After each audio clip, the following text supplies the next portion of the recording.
So thanks for tuning into the Be Ready podcast. Our mission is really just to connect communities, families, and schools by providing reliable and easily accessible information about education and child development. So, hey, everybody, thanks for tuning in. Before we start, I do want to draw attention to our new microphones. Testing, 1, 2, 3. Can you hear me out there? They're so cute, and I hope that our sound is coming in good, coming in clear. Our producer and my techie husband was like, y'all need to upgrade those microphones. So here we are doing a new thing. So our previous episode was Discipline and the Gentle Parent. If you didn't watch it, you definitely want to tune in. We talked about how, as representatives of the Nuck If You Buck generation, we kind of manage discipline, really, and gentle parenting. Does it work? Does it not work? How does it impact the classroom and other things? We learned that we're all the same parenting style, authoritative, so nurturing, responsive, supportive, yet have, firm limits and stuff like that. We might listen to our child's viewpoint, but don't always accept it. And gentle parenting was a form of authoritative parenting, which I don't know about y'all, but that was a surprise to me. I think when we think about the traditional thoughts of gentle parenting, it's like, well, make all the choices you want. It's all about you, and I live in your world. Right. And that's not what it was. When Trees read us this definition, we're like, oh, what we thought was gentle parenting is really permissive parenting. And that is not what we're doing around here. So that was a cool little fun aha moment. But before, there is something I want to bring up about parenting. Is that I want to acknowledge another parenting style. So authoritarian. We didn't talk about it a lot, except to say that maybe we were raised with parents who were more authoritarian. So they were, more rigid, tough rules, focused on control. And so I just want to acknowledge that that type of parenting style is actually really important historically in the Black culture. Yeah. And it was used to keep children alive and safe in the face of Jim Crow laws, the Ku Klux Klan, and in general, racist people, right? Like children needed to be obedient, tough, invisible, yet polite, able to obey immediately in the face of danger. And I really do believe that most parents do the best they can to raise their kids for the times that they live in.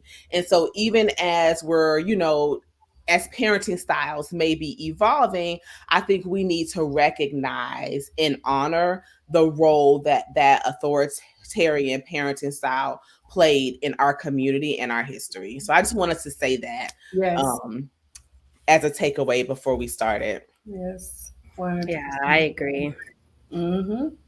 I remember my mom, she tells this story about she was born in Alabama, but then spent most of her elementary years in California, and then went back to Alabama as a teenager. And it was a total cultural shock for her. And that she had older siblings who she was with. And one day she recounts being in a store, and it was a girl her age, maybe a little bit younger, working the counter. And they're saying yes, ma'am to her and telling my mom, say yes, ma'am. My mom was like, I ain't doing that. And they were like, you need to do it. It can get us in trouble or whatever. But when I think about authoritarian styles and obedience, keeping safe, control, I think about that story and just the pressure that our parents were under. And so discipline, I think, is a little bit generational too, Yes. Yeah. Thank you for paying homage to the parents that came from that generation, because you hit on that point of just survival mode, because it wasn't just about, oh, I need you to listen to rules. It was not even just about the household. It was about what happened outside of the household. I want you to come back home. Correct. And, I think about, Emmett Till and all of those, kids. He was 14 years old, and, even telling that story to Destiny, and she's just like, wow, mommy, he's not even much older than me. And same situation where he came from the North, but was not familiar with the culture of the South, and his mom, wasn't really keen on sending him down, but had that experience as well. Mhm. But, just doing the very best that they can and with what they had and keeping their children alive. Right. And I Yeah. think that's how we kind of arrived at this authoritative Correct. type of place, right? We don't want to be as harsh where we're limiting our kids. We are in still a situation where we want our kids to come home safe, right? Make it home every day. Mhm. But we also want more free thinkers, more critical thinkers. We want them to understand more of the way it is versus it's just Just straight do what survival. I said, right? Yep. Yeah. Because I think even in our like gentle parenting spaces and remembering that it was about like raising independent, free thinkers, empathetic individuals, that's still a piece of survival, right? And so Mhm. it's just depending on where we are in the time. For our parents, it was to keep us alive, keep us safe from racist thoughts and all of those pieces. And for us in shifting, it is keeping our children like mentally well too, Yeah. right? And so part of Yeah. that is how do I help you express your feelings so you don't bottle them up? Yeah. And that does look like listening to them a little bit Mhm. differently. So I think it really is based off of where we are as a society, like what our children need, whether we're leaning more authoritative or not. Yeah. Yeah. Yeah, good point. So I think speaking of what our children need, this episode will be a little bit more academic in nature. One of the things we talked about last time is that how we discipline or do not discipline our children shows up in the classroom, specifically in their relationships with the teacher and other adults on campus, and how the health of those relationships can influence their academic and their behavior in performance. So Mhm. this episode is talking about filling the gaps. So by now, most households have been in school about a month, give or take, and it's possible that new behaviors are starting to surface. And parents and teachers might start to notice some academic gaps. We're kind of past that honeymoon phase, where you're doing the cute get to know you activities. The work is kind of easy. Latrice, I actually asked Destiny the last time I saw you guys, oh, how is sixth grade? And she was like, I mean, it's fine. It's the beginning. We're doing all the easy work. So like, we're past that stage now, right? Even the kids recognize it, but we're past that stage now, and some gaps might be showing Mhm. up. And so we wanted to make sure we had an episode that talked about when we see those gaps, what do we do? And also to normalize gaps, right? Like there should be no shame around that if our child is not performing how we think they should be. Behaviorally or academically, like let's normalize it and just talk about what we can do to kind of fill in the gaps between the potential that we know our kids have and how they are performing. Mhm. So let's just jump into the dialogue. Any gaps that you all are recognizing, want to speak to what's going on? Oh Lord, I think just as a whole, we just have like the reading proficiency is kind of you know an issue around countrywide, well nationwide. So I think that might be an area where we can start with, since that kind of bleeds into other core subject areas too. Mhm. Think about it, but overall, I think that's where a lot of the gaps kind of show up. And I explain that to parents, like the way I look at children are almost like Swiss cheese. You have the whole piece, right? But then you have those little holes somewhere in there that we have to kind of fill in. And it could be, a fluency issue. It could be a phonological awareness issue. It could be a phonemic awareness issue, whatever that may be. But yeah, I think that's what I'm glad you brought up the reading gap because I wanted to share some statistics that I found. okay. So, according to the 2022 National Assessment of Educational Progress, 68% of US fourth graders are not proficient in reading. Right. And in Florida, 61% Mhm. are below proficient. Yep. Mhm. In 2002 as well, at least 8 in 10, so 84% of Black students, 82% of American Indian students, 80% of Latino fourth graders were not proficient in reading. Math scores were dropping a little bit, and math results also showed like a widening gap based on gender and race. So, yes, what you're seeing is also statistically proven across the nation and in Florida. I know, Camila, you're an expert in the science of reading. That is not for no reason, that there is, a state, even national focus on that as a solution to the literacy gaps that we're seeing. Yeah, I was just thinking that kids have been passed along almost. And there have been a lot of the either they can't do it mentality. So the standards are not kept high enough for them, for that self-fulfilling prophecy to raise them up. The teaching has, for lack of a better word, and not everywhere, but it has been a little bit more subpar because it's under the assumption of this data that, they can't, right? There's also been the other side of that where schools are getting pressured, right? The leadership are getting pressured to perform. So it traditionally had been, well, if you're in third grade, you have to get third grade material. But my Swiss cheese babies, right? They have to have gaps filled. So if I want to fill that gap, then I kind of have to meet them where they are. And unfortunately, this whole shift in the science of reading has come around because there has not been that backing on. he knows, he's with us, right? There has not been that backing on, honestly, how does the brain work? How does this structured literacy approach with the science of reading understanding help to support the students where they are? So it's just kind of been like third grade, teach them third grade stuff. Fourth grade, teach them fourth grade stuff. And while that's happening, what happens if you get a fourth grader in who is performing at a first grade level? We're just throwing fourth grade stuff at them and the gap keeps going. Yep. There it is. I think the question also could be posed like, what is the cause, I guess, of this? What is the catapult, like what has catapulted this deficiency? And, we can't necessarily always blame it on COVID, No, we can't. That excuse is done. We can't blame everything on COVID.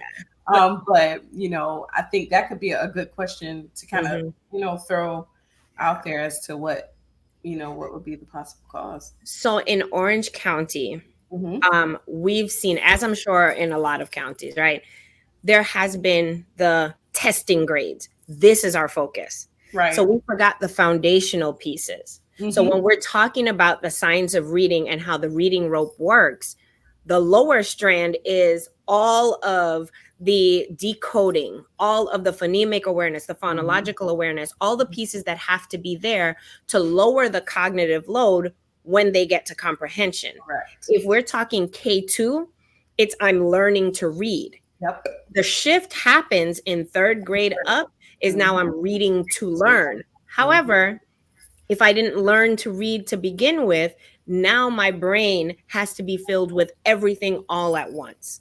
And that's too much. And it's like we always equate, if all I'm doing is hitting that comprehension, not hitting those gaps, it's just going to be like a brick wall. I can't get through to it because I'm struggling to even say this word, much less understand the morphemes to derive meaning. Yes. So let's say I'm a parent of a fourth grader, for example. I go to my parent-teacher conference. I find out that my child is performing slightly below grade level in reading. What do I do? Well, see, here's the thing about this too, because tell us the thing. Please tell us the thing. I love that. So I always look at this because sometimes when children, when we're thinking about students, is multidimensional, right? So we can't just look at one aspect. Let's say that's one test, right? Right. They have one test that they took, and let's say the dog died that morning. They had a bad. They're horrible test takers, and they score below, or they score maybe really high. I don't know. They Christmas tree, they're way down. The thing we don't know. So this is where I feel like, I know you mentioned this before, Camila, about triangulated data, right? You have to look at multiple pieces, or even if it's classroom assessments, look at your school-wide based assessments. You even have some classroom things that you've done in there, observation, which is also an assessment in a sense. When you do that and put those pieces together, you can kind of see, it gives you not necessarily a full accurate picture, but it gives you a more accurate picture of what's really going on. So you can pinpoint, this is a fluency issue. This is a decoding issue, right? Now I can pull whatever resource that I may have, let's say from FCRR, which is a, evidence-based, activity that you can pull, whatever that may be. I mean, those are just the things that come to my mind. Yeah. So I think that's a really good point of just digging deeper into that assessment, right? Yeah. So like in Florida, we take our best assessment, we take it multiple times throughout the year, like progress monitoring to see. And I, as a parent, get that score, but I have no idea what that score is. Right. Like, I'm like, what is that?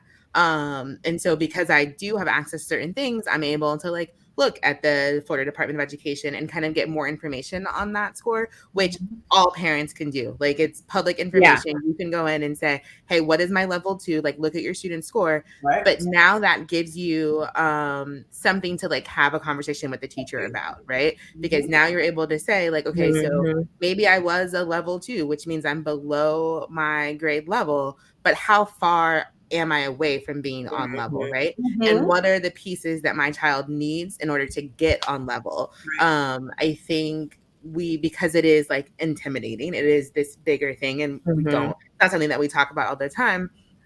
Parents are like, okay, so how do I get from level 2 to level 3? But really digging into how far am I away from being on level, or how like close am I to being like proficient, and just kind of that next piece, but having some of that language to go in with the teacher and be like, okay, so we're looking at this because this is our standardized state test. So while we love the idea of looking at multiple pieces, we know at the end of the day, the state is going to look at this one thing and say whether your child is valued or not, to be very honest, like where your scores lie. And so then having that language to go in and be like, okay, let's ask some deeper questions for the parent teacher conference. And it's not just like, oh, okay, he's off. No. Tell me more about like, how do we get these extra points? Like, how do I make sure my child's gaps are filled? And then being consistent with that too, because I think some of us won't ask, right? Because it's intimidating. I know when you walk into the teacher's classroom, they're the expert in there. And if the teacher is not going to dig deeper with you, sometimes you may not ask. So I think that's really important too. And I think you mentioned a good point of like, as parents, preparing ourselves, because if I am not in the education field, I don't know what fluency is. I don't know what that's going to do. But even like backing it up even further, how does the FAST test even work? Because to say that I am level 2, what does that even mean? Even the understanding that FAST test is adaptive. So I can score below level on below level material. Right? So when you're thinking about the FAST test, right, the way that it works, it gives baseline benchmarks. This is what they have to meet by the end of the year. However, the way that the students perform determines, am I going to be asked a benchmark aligned question on the lower end of the spectrum? Is that now going to alter my algorithm because I'm only having success with lower level questions? Or are my questions asked above level? Or is it even keel for where it needs to be in grade level? So when my child is only in 2nd grade, so his parent report from the STAR reading test looks very different than a 3rd, 4th, and above data sheet. However, when you look at the 3rd and above benchmark results, right, it'll say the check, if they answered the questions well, but then it'll tell you the type of questions that they answered. Yeah. So if it's like a great, they performed proficiently on below level questioning, then they are still considered below performing below that grade level. So if I'm thinking about that, or even armed with that knowledge as a parent, right, I'm going in and at the very least, I'm asking, okay, what kinds of questions were they asked? Were they on level, below level? Because if you tell me, oh, he's proficient on below level questions, then that means he's still deficient. So I need to fill that gap. So how are we working to build them up to that grade level?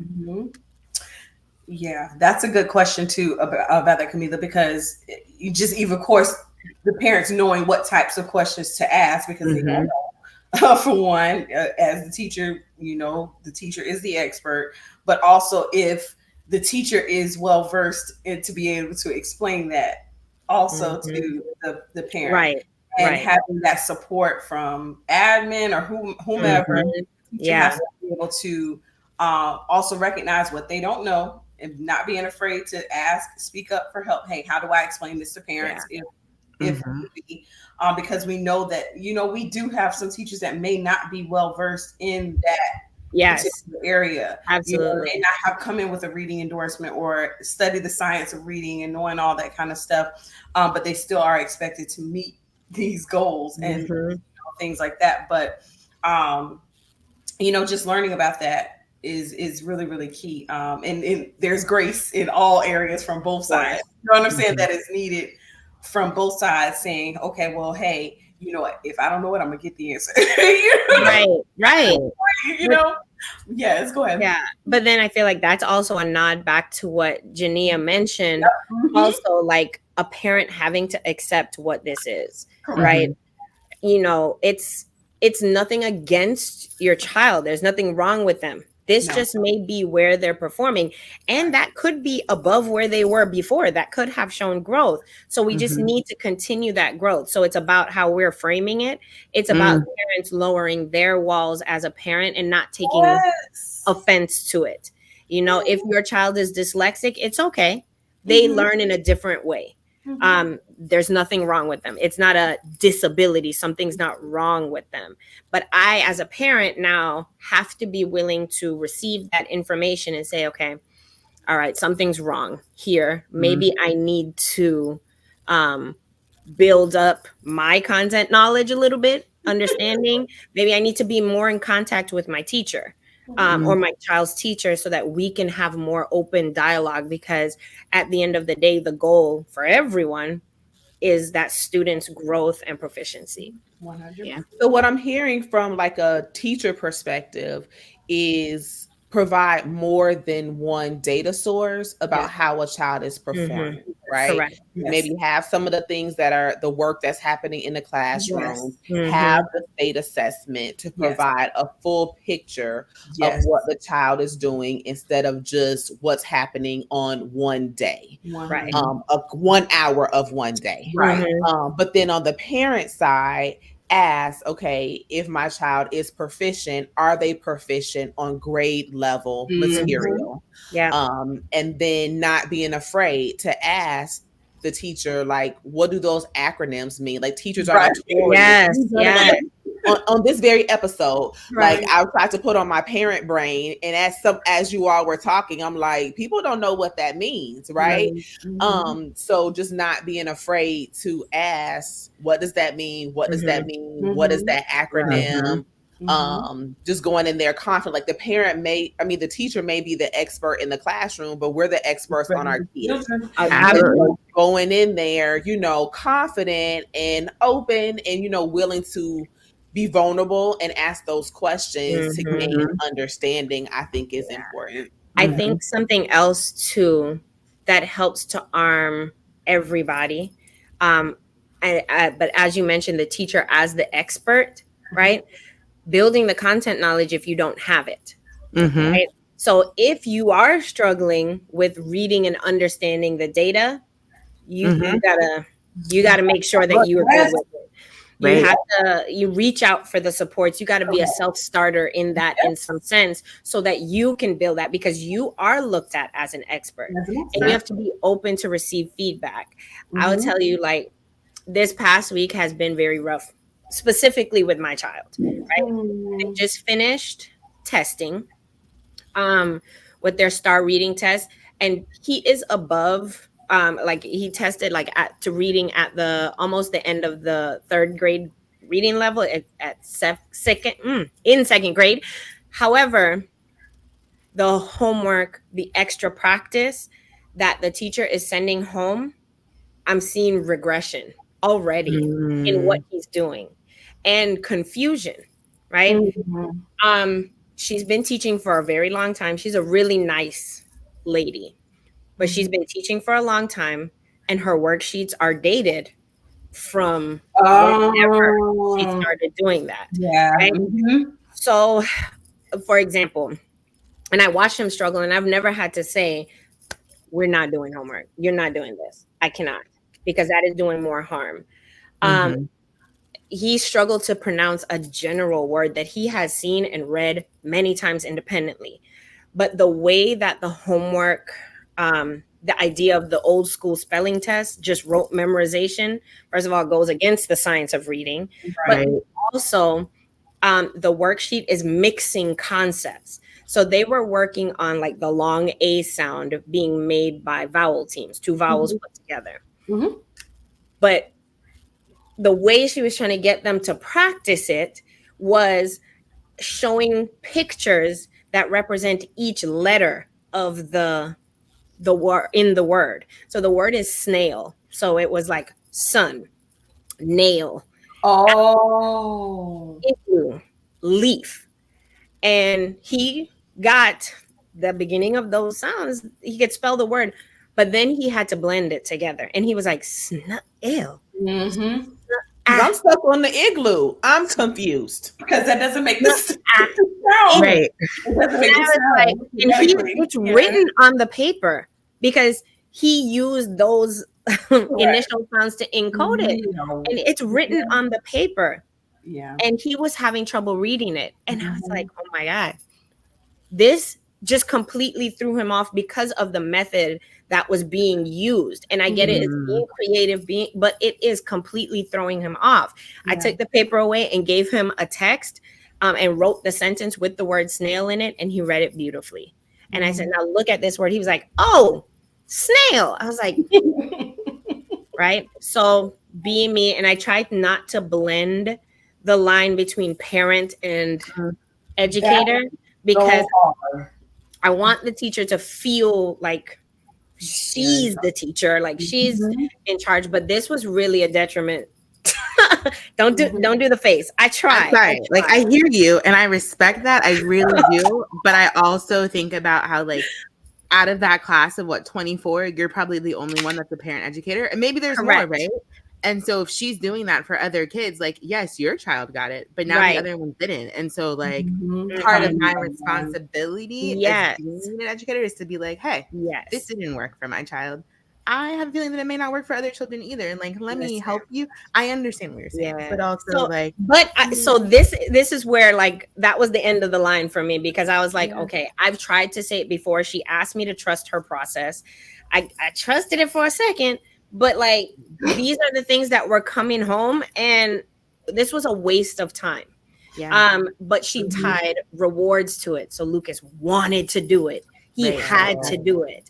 And it was just like, look, baby, we can't do this. Sent her the email, go through all of it. Her response was so very unreceptive. She was, at first, it was like, yeah, so we can have you know, I know you want different homework for your child who has an advantage. And she keeps using that, like, okay, that's evidence to show that you should be doing something else because other kids don't have that advantage. But okay. And then it was just like, if you have any resources, please let me know. I don't have resources for old school spelling tests because that way is against evidence based teaching. It is against the science of reading. However, I can do this and this and this and this. If you'd like me to show it, I'll make one for you and you can do that. The response was, I'm sorry, I can't meet with you next week, or on Monday or any other day this week. She told me she's not going to differentiate the homework because there are some kids that don't get it. That's right. That's why you should differentiate. That's the whole point. Yeah. The whole point. But ready for this one? Uh-oh. Too many copies. Too many different copies to make.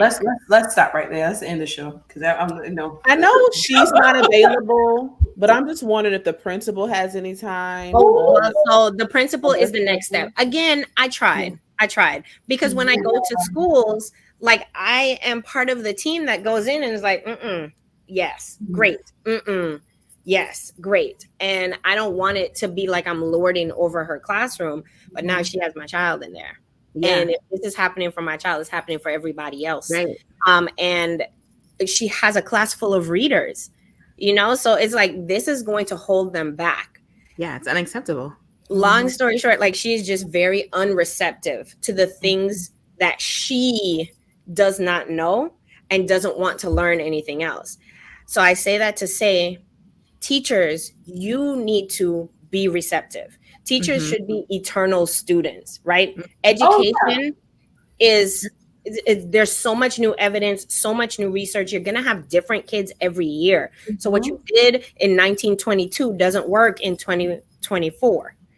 Then also parents, question the teachers, right? Hold the standards high for the teachers as well, because as you mentioned, they are the experts in the classroom. Like, don't be disrespectful, but like, what are you doing for my child? How is this helping? Monitor the teachers, because again, back to the earlier point, K2 especially, and again, I'm speaking from Orange County, has been left alone. Yeah. Because they weren't a testing grade. They weren't an accountability grade. So they could have literally done whatever. And that's why we have so many gaps. That's why you have fifth graders reading at a kindergarten level, because they colored for the first 3 years of their academic career. Just want to make a really quick point, Camila, as you're saying, like, teachers be the expert and continue to learn. It's just like any other profession, right? Yes. Like, our doctors don't stop learning because they graduated from medical school in 1987, right? Our mechanics on our cars, like, I can't go to the Nissan mechanic and then be like, I'm not going to do that for your car because it was made in 2019 and I came out of mechanic school in 2018. You know what I mean? Or it's going to be too much work for me to do that. Right. Like, the range is too far. Do that. And I would say to a huge extent, like, teaching is so much more important than being a mechanic, just because we are building the people that are going to be mechanics, right? And so, like, we have to keep up with our crafts. Like, you have to continue to learn and pivot and do the research and understand it, because our parents are going to come and ask questions, and as parents like learn more and are like exposed to more and understand more about it, they're gonna, and you have parent educators, like, we're gonna ask those questions. And so like, it is your responsibility to be the expert, literally. About that. I think you have an advantage. I'm sorry, Camille. I'm so sorry. No, I was just saying, woo, woo, raise the roof. I'm with you on that one. You have an advantage as an educator, and you have a student. If you're a parent, you have an advantage to say, okay, well, I'm going to think like a parent. What type of questions would I ask? That's what I need to be prepared for other parents to come in just in case. So if you think like that constantly, you'll, what is it? You stay ready. You know what I'm saying? But the Be Ready podcast. Okay. But one of the things is, just when you have what is the word I'm looking for? I don't want to say arsenal. That's not the word I'm looking for. Like, when you have your tool belt. Your toolbox. Yeah, your toolbox. Your toolbox. Okay? Your toolbox. You know what I mean? And you present yourself as, not necessarily presented because you are the expert, when you have your toolbox and you are prepared. I think it kind of eases that concern even for parents when they come in. It's just, oh, she got this. she got it. You know what I mean? Mm-hmm. I can be rest assured that my child is in good hands when Right. you come prepared, you know, for Right. it. And you don't always have to like even that fake it till you make it kind of thing. No, no. Right. You don't have to do that kind of thing. If you don't have the answer, that's okay. Mm-hmm. Yes. Let's find that. You know, let me do some more research because I never thought about that. Thank you for bringing that up. Right. You know, that's okay. But yeah, and it's that fake it till you make it mentality. If it's coming from a teacher when you don't know, that when you come across somebody who does know, that's going to lower your credibility now as an educator. And if I lose faith in you for what you're doing, like for my child, like we have a more serious problem. You know, like we can't have that. And just quite frankly, once an educator decides there's nothing else for them to learn, this is not the field for them. They should no longer be an educator. It's always something else. So I want to bring up something else, gaps in behavior, because I feel like they can lead to academic gaps. That's something that we've experienced this year is my son in first grade had a negative relationship with a student, and it's so sad. At home, I was coaching him to like lay this kid out, right? But the way that he decided to fix the relationship is to befriend. And I'm like, oh, kill him with kindness. All right, got it. Sure, we'll see how it works. But then after he befriended this kid, he started getting in trouble at school. And I was like, hey, I've observed little Johnny in a classroom, right? And he has trouble managing his behavior and making good choices. He is not your friend. You need to stay away from him. And so I bring that up because I feel like when you have those behavior issues, they can lead to academic gaps. Yes, I don't know what Johnny is, what academic gaps he's experiencing that's got him cutting up in the classroom. If he has them or not, I don't know the kid. But also, if my kid is cutting up and not paying attention, then that can lead to, you know, his own academic gaps. So, you know, we have a reward system at home where he's collecting marbles for like good behavior, losing marbles for poor choices. But we then had to incorporate that behavior system into the report that comes home from school to integrate the two, because we ain't having that.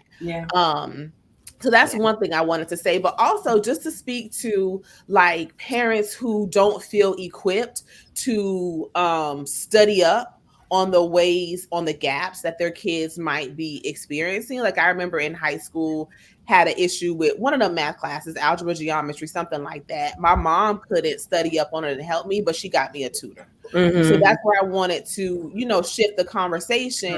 Is sometimes like we can be so busy just adulting that we don't take the time out to find those resources that can really help our kids. So that's what I wanted to speak to, is just prioritizing, you know, making the time to find that tutor to help fill in the gaps. And also, are there apps that can help fill in the gaps too? So there's two that we use that I think are pretty cool and free. So one is Khan Academy. And I like that because it segments the work into grade level. So like if I'm in second grade, but I have some gaps that were taught in kindergarten, I can do the kindergarten work on my tablet at home and nobody's going to know that I'm working below grade level to get my skills up. And another one I like is Duolingo ABC. I hear my son playing that one sometimes, and like they're reading, they're blending, he's saying things out loud. And so it, you know, just kind of gamifies like learning academic concepts. So those are two that I think are really important. And wanted to know what other, you know, apps or resources you all might know about to help parents at home fill in those gaps. I think Khan Academy Kids is now like the branch of Khan Academy. So you can either have Khan Academy, which is for like if you want to fill gaps for like your higher students. It's less gamified, but it does have the videos. It's not as fun. Khan Academy Kids is great because they segment those videos. It becomes more fun. It's pretty, all the things. Also, Jania mentioned on the DOE website, If you click CPOMs, right, it Mhm. has all of the Florida best benchmarks, and it has like virtual lessons that'll Mhm. teach, like parents teach kids, remediate them, all free, right? And it's benchmark aligned specifically to the Florida best benchmarks. Um, there's also the New Worlds Reading Initiative. That is specific for students who do perform below grade level on their whatever fast test that they take, and they send them 5 books a month based on their interests. So Mhm. they have the chance to get 60 books a year, Mhm. building up their at-home library. And these are books they keep, and it follows them. So if I join, my child gets admitted into this program, which by the way, almost everybody gets admitted because they want you to read. They started in kindergarten. It doesn't have to be reapplied for, and follows them all the way to 5th grade. So Ooh. imagine that kind of library for free that can be built Mhm. for these students. Um, and I think that is one of the, like, the greatest resources ever. Mhm. Yeah. Yay. I agree. I think it's so important to build a culture of education at home, Mm-hmm. model reading and writing for our Yeah. kids, because we talk about gaps, but we can also speak to tonight, I think, what we need to do with the younger kids in order to make sure that they don't experience some of those same gaps Yeah. Mhm. that we're seeing in some of our older students. So, like reading Mm-hmm. books, the nursery rhymes, talking daily about Yep. home and community life, drawing, writing, just creating a culture of language development, talking, reading, writing, that culture of Mm-hmm. education. And I think in talking about our experiences as educators and with educators, as much as I am for education, I also acknowledge that educate we can't rely on educators Mhm.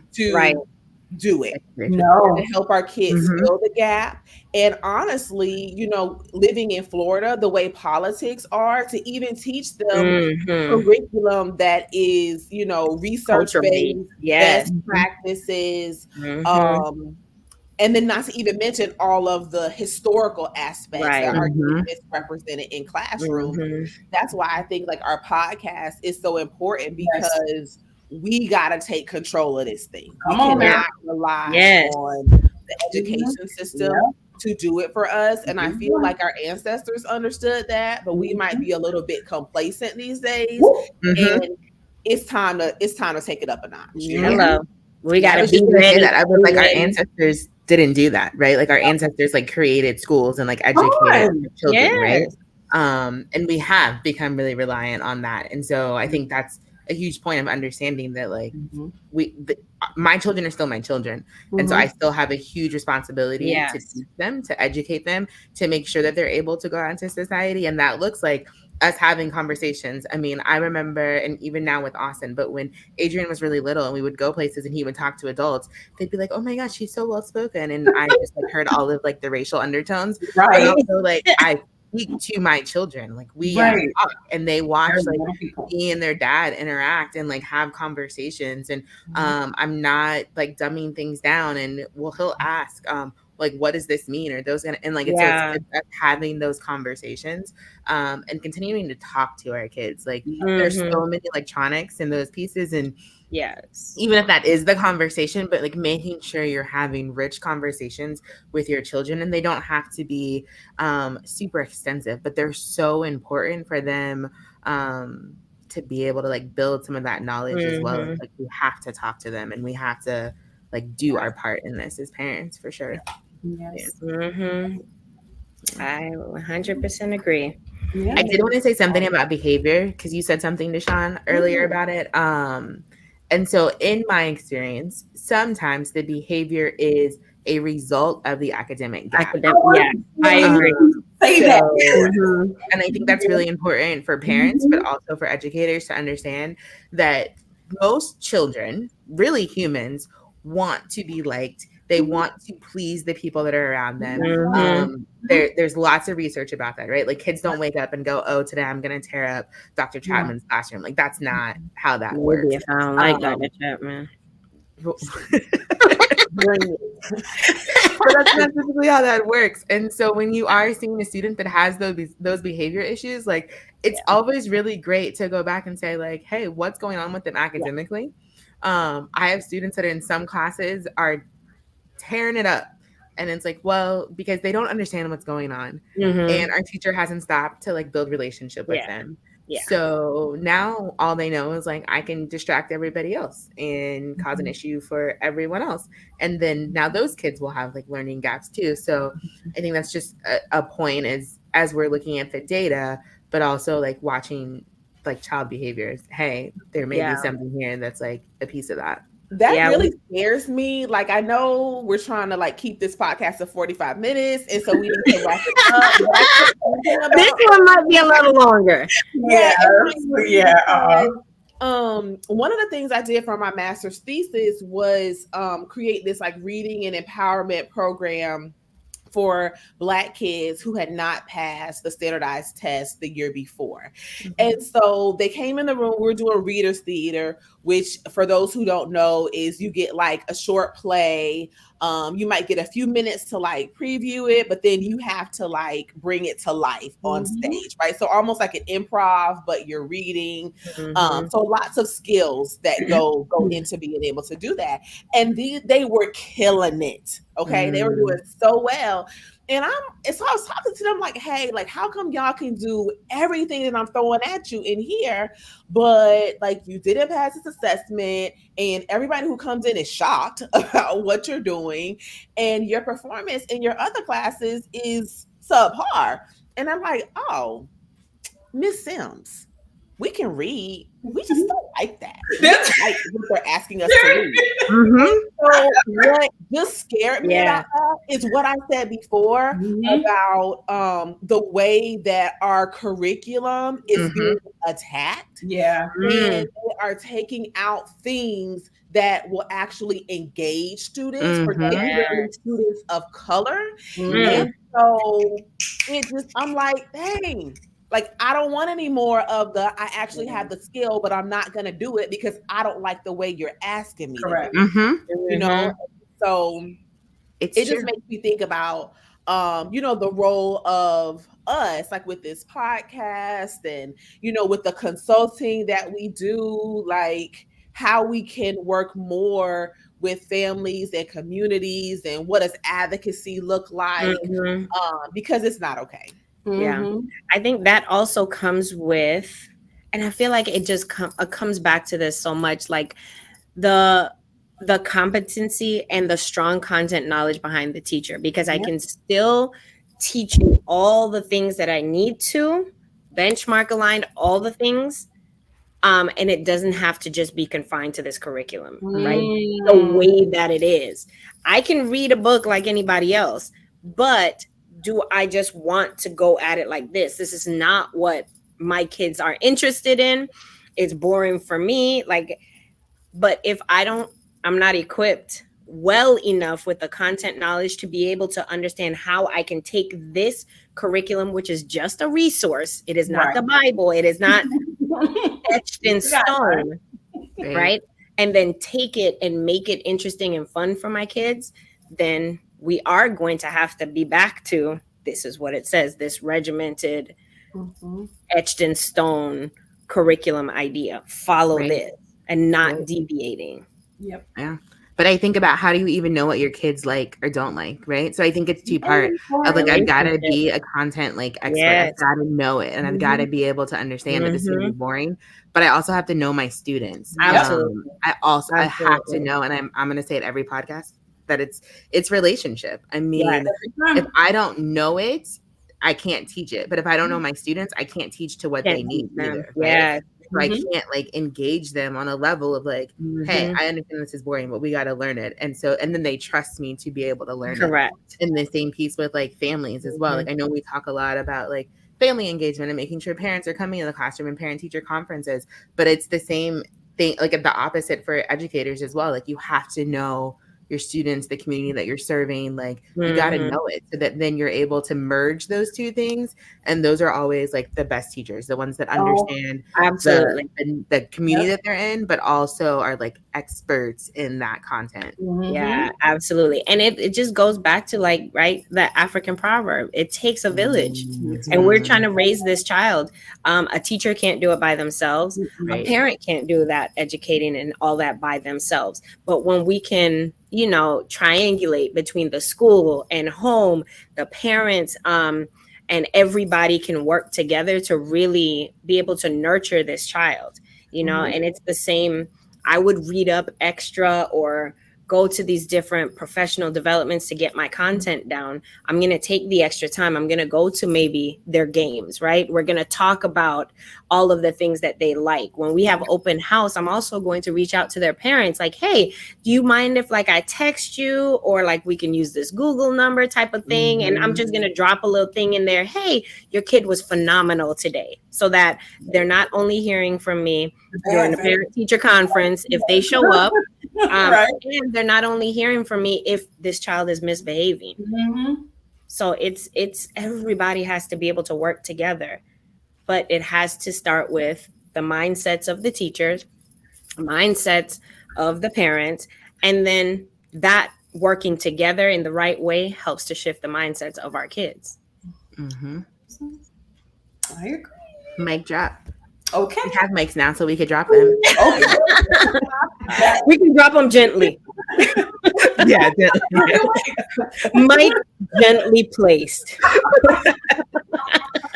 That reminds me of this article I just read about how like you teach who you are. Ooh, that's good. Parker Palmer. Yeah, Ooh, I like that. The Like, title already. like regardless of your teaching style, like if it is in you to not pour knowledge into kids but lead people in learning, if your content is a part of who you are, if working with children and families is a part of who you are, like you will do the job, you will do it well, and you will do all the things you said, Camila, and figure out how to do it well and make those shifts so that all your kids are successful. You'll figure out how to differentiate or to provide homework that's meaningful because you teach who you are. That's who I am. And so that is my concern and my thoughts around like teacher professional learning. Like we always want to throw like, okay, here's graphic organizers, here's the latest tips and tricks. But like if I had a school, I think I would focus more on like, who are you as a person and how are you going to show up in this space? And then everything else, you know, all the other stuff will take care of itself. Yeah, it will. But like, come on now. Who are you? So counterculture. Collection Like education. to Dr. So Deshaun, please. Pass Huh? the collection plate to Dr. Deshaun, please. Thank you. What did you say, Jania? I said that's so counterculture to education, though, right? Teachers, like historically, have just been like, nope, I'm just going to teach the content. Like, just teach the content. You don't need to know who I am. We don't need to connect. But that's not it at all. And it's like, who are you? And I do this with like my teachers at the school. Like we have lunch and learns where I literally am just asking, who are you? And like throwing out questions for them to tell us about a time when they learned to ride their bike, which has absolutely nothing to do with them teaching. But when you feel connected to a community, all the other pieces fall in line. So like, I'm so glad you brought that up. Like, I love it. But that truly is it. Who are you? How does that show up in the classroom? And are you being like authentic and genuine to yourself? Because then the content will come, like all of those pieces will come. But if you don't know who you are and you're not sharing who you are with your students, and not like inappropriately, of course, right? But like, do your students know that you like this is your favorite football team, right? Or that you have like 2 children, or that you like just simple things. And it's so countercultural, but it's so very important that 100%. like our kids know who we are, and like the teachers that we work with know who we are. Like, we're there with them a long time. If I don't have a relationship with you, I'm not learning anything from you at all. Absolutely. And the kid will tell you real quick, I don't want to go to her class. I don't like her. So I'm not doing nothing. That was the benefit of me teaching like 8th graders, 6th, 7th, 8th graders. They were real quick to be like, they're like, I don't like her. I don't want to do nothing. And I would joke with them, be like, you want to sit in here and copy the dictionary? They're like, bet, you got paper? Oh, no, for real though. I was They just like kidding. you. Yeah. For real. Like, yes, that's the truth. Yes. Mhm. They would they just want to be in it because they know that you connect. They know that you care. Because they don't care how much you know until they know how much you care. Yes, So, that's true. Really say that again, Latrice. Say that again. Mm-hmm. That is crazy. It is absolutely true. And if what you're portraying, your authentic self, as you mentioned, Jania, is not yielding you any results, your authentic self is not a teacher. You got to go. Like, have that heart to heart with yourself, because if it is about this salary, great. It's not that much anyway. Container Store starts you at 50,000, so head on over there. I read an article for real. Like, I considered it. If I didn't really love teaching, like, I do love a good Tupperware. Organization is your thing. That's wild. That closet organized real good. I know you like shoes. I sure do. Especially when they're nice and organized. Hello. With a raise every 6 months. Come on, Container Store. Oh, wait a minute. Listen, don't get me started on the Container Store. Listen, That's another episode. Our super producer Camila's husband in our last podcast had all these things popping up. We pop up the link for the Container Store. If anybody wants to apply, right? We're all about sharing resources, you know. That's wild. Okay, so wrapping this thing up. What is something you're excited about? Ooh, what are we excited about? I'm excited about. Sorry. No, I'm still thinking. I'm excited, honestly, about how this podcast shaped out, because I think this was a really, really important conversation to help frame some things for our teachers, for our parents, and thinking about how all of those things, how those two people work together to be influential for the student. And all jokes aside, like if one piece falters, then it's the student who's going to not benefit from that, who's going to feel the consequences of that. So really, really being intentional with what we want from our child as a parent, and holding the teachers accountable for that. And then teachers who may not have the parent involvement that they desire, like, you have to recognize you got to be that role while they're at school, right?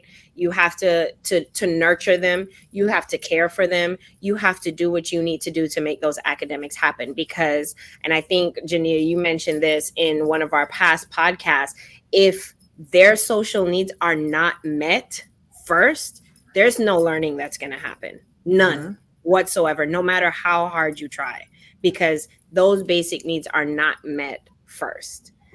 So I just, in general, I'm really excited about how this conversation shaped out. And now I feel like even more empowered to go talk to this principal. So I'll let you know at next podcast how that goes. It's going to be good. Yay. Well, I am excited to celebrate my 20-year high school reunion next week. Ooh. Yes, so we'll be going, and I'll be celebrating with my fellow classmates. Yay. And also that, my mom, she has had her last treatment on Friday. Yes. I'm excited. Yes. God for that. So Beautiful. yes. Cool. Very good. Very good. I am excited because I attended my first session of Leadership Florida. Shout out to Connect Class 14. It was really cool. It is leaders from all over the state of Florida in different industries between the ages of 25 and 39, and coming together to make a better Florida, to learn about some of the issues that we have in Florida, and then, put all of our different expertise together to figure out, like, what are we going to do next for Florida. So last weekend, we spent some time in Howey in the Hills, which is in Lake County, which I've driven through multiple times and never stopped. because it's an alley in the hills. Yeah. But it was actually pretty awesome. We did a seaplane ride. We talked about Florida politics. So make sure that if you're not registered to vote, that you register by October 8th, 7th. I don't know if we're going to hear this before then, but or just make sure that you vote. Yes. Because it's going to be really important, and it's a wild, crazy time. So I'm just really excited about the different spaces that I'm in and leadership, and so it was cool. Congratulations. So I'm excited because this past Saturday I attended my first session to become a facilitator for the Peace and Justice Institute. An organization that's working just to awaken a culture of peace and justice, like one person, one community at a time. All people, all voices matter.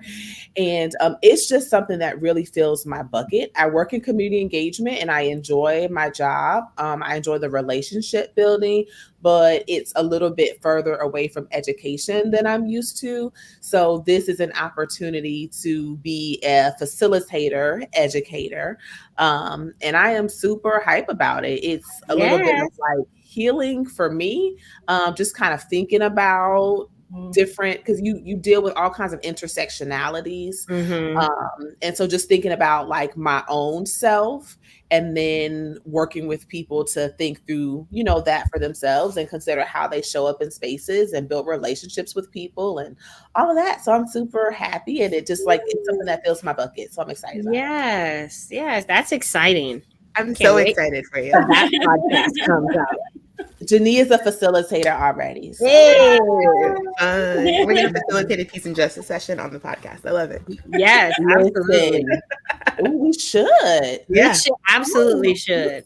Yeah. Okay. So that wraps up our hour-long session for today. I know we were shooting for like 30 minutes, 45 minutes, but here we are at an hour. But a super great conversation, like you said, Camila, one that I think is the essence of who we are as educator parents. And so, really brings together that school and community piece in the way that we attend it. So thanks for watching. Please like and subscribe and share. And until next time, keep laughing, keep learning.